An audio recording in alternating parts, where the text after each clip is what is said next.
In 1803, the United States bought the most valuable river network on Earth for roughly 3 cents an acre, and the seller barely seemed to understand what he was giving away. Napoleon needed cash for wars in Europe, and America needed room to grow. So for $15 million, the U.S. doubled in size overnight. That single deal, the Louisiana Purchase, handed the United States control of the Mississippi River Basin, the largest network of naturally navigable, interconnected rivers on the planet. But the river system was only one piece of an extraordinary run of geographic luck. The United States also inherited some of the most fertile farmland on Earth, and 2 oceans that made land invasion nearly impossible for 2 centuries.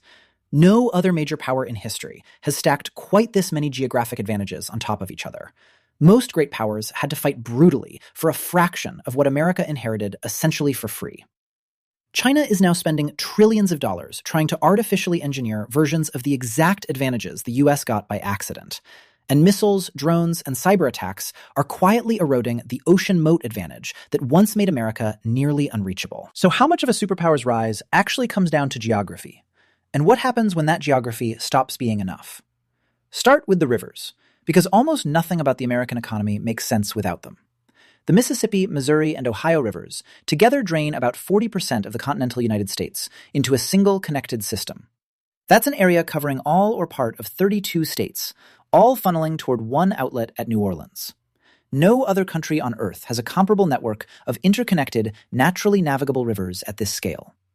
Before railroads existed, rivers were by far the cheapest way to move heavy goods over long distances. A farmer in Ohio could float grain 1,000 miles to New Orleans for a fraction of what it cost to haul the same grain 50 miles overland. That cost difference wasn't marginal. It was often 10 to 20 times cheaper by water than by land. Whoever controlled the mouth of the Mississippi effectively controlled the economic lifeline of the entire American interior. For years before 1803, that control belonged to Spain and later France, not the United States. American farmers and merchants lived with the constant anxiety that a foreign power could simply close the port of New Orleans and strangle their livelihoods.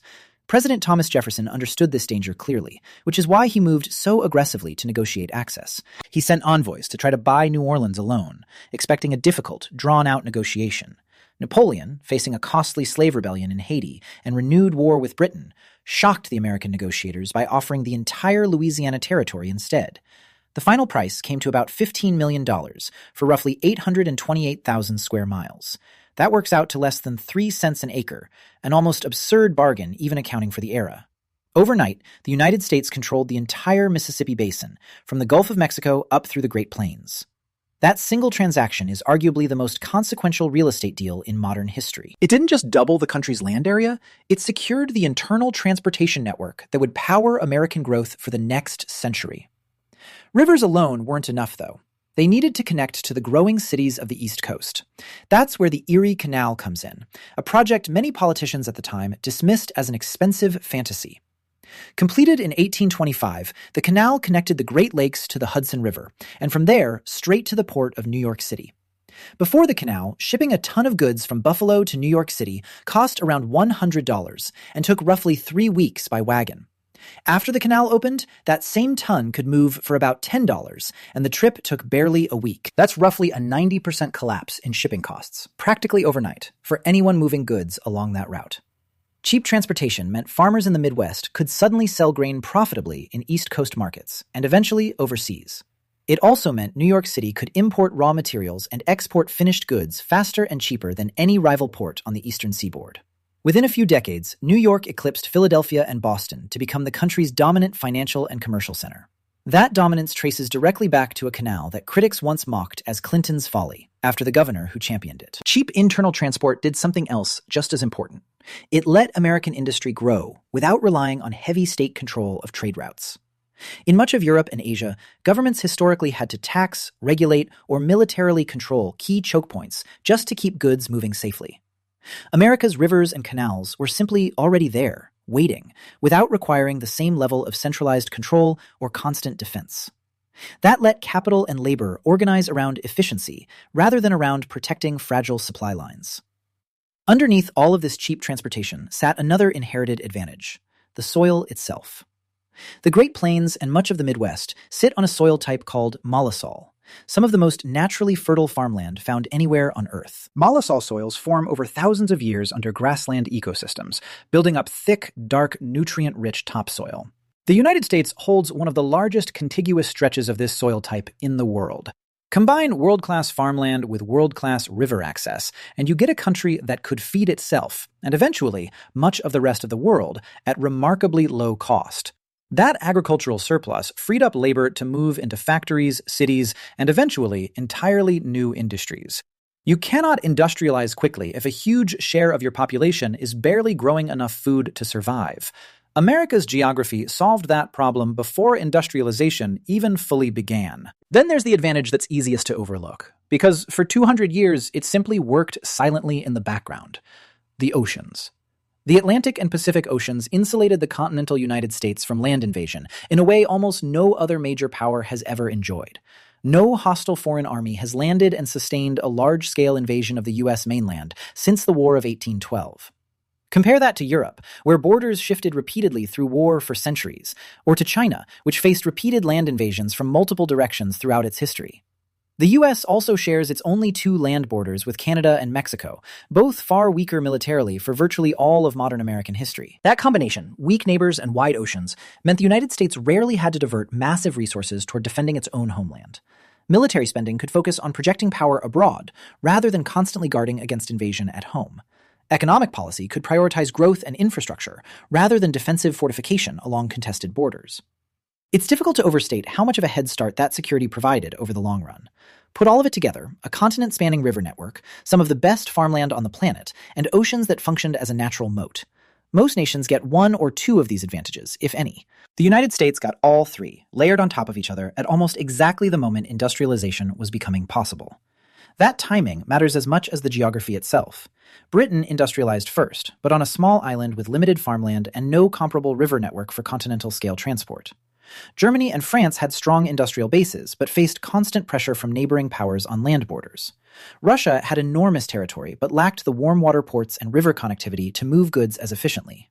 The United States industrialized behind an ocean shield, fed by cheap farmland, connected by cheap rivers, all acquired through a combination of luck, timing, and one absurdly cheap land deal. China's leadership studied exactly this pattern, and has spent decades trying to build artificial equivalents. The South-North Water Transfer Project, one of the largest infrastructure undertakings in human history, tries to redirect water from the wetter south to the drier, more populous north. It's an attempt to solve, through massive engineering, a distribution problem America's rivers solved through pure geographic accident.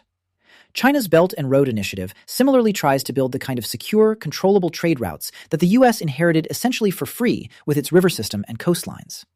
These projects cost hundreds of billions of dollars and decades of political effort to approximate what geography simply handed to America. That's the scale of advantage we're talking about.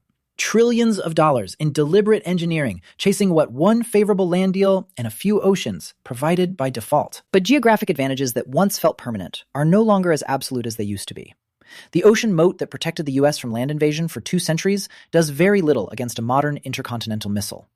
Distance that once took weeks to cross by ship can now be closed in under 30 minutes by a ballistic missile. Drones add another layer of erosion, capable of surveillance or strikes without ever needing to physically cross an ocean in a way defenders can easily intercept. Cyberattacks bypass geography entirely, threatening power grids, financial systems, and infrastructure without a single soldier or ship involved. In other words, the specific advantage that insulated America from direct attack for generations is quietly becoming less relevant with every advance in military technology. The river network and the farmland remain genuinely durable advantages. Oceans as a defensive shield are not what they once were. This creates a strange asymmetry for modern American strategy.